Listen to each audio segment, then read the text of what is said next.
little bit more impressive one. So this is going to make the fence, and that's going to be the stop on this one. And we're going to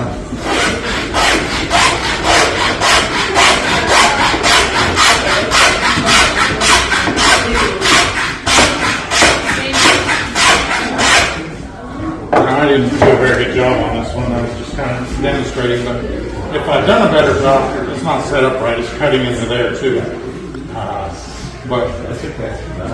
But these are dedicated to one kind of molding. So all it do is one kind of molding. It does this better than those, but that's all it do is one kind of molding.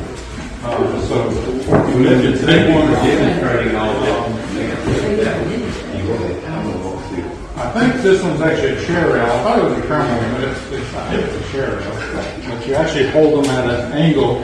And notice there's actually a line right here, and there's a line here. And that line tells you how to hold it.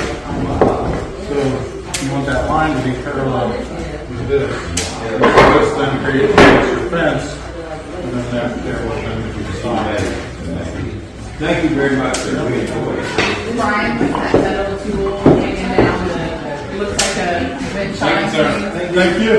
It's actually a drill. Oh, there. So it's missing part of it. So you actually, I don't know if this works. I need to sharpen it. But you would take it and turn it. Oh, okay. And that's how you go out there. There's several different ways to make holes. So these are braces. Something you put a globe in. A what? Looks like something you put a globe in. The gloves. Oh, the yeah. That's right. So this is more of a spoon bit. See how it's carved. Kind of shaped like a spoon. There's other ones that are better than that.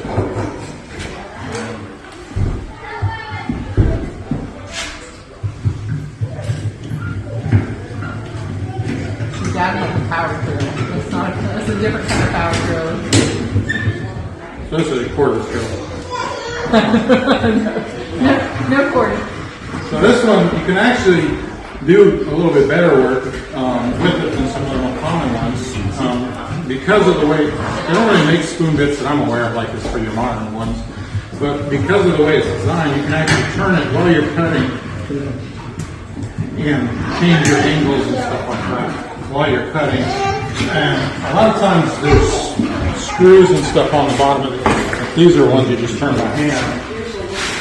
But there's a little screw on the bottom that helps pull it through.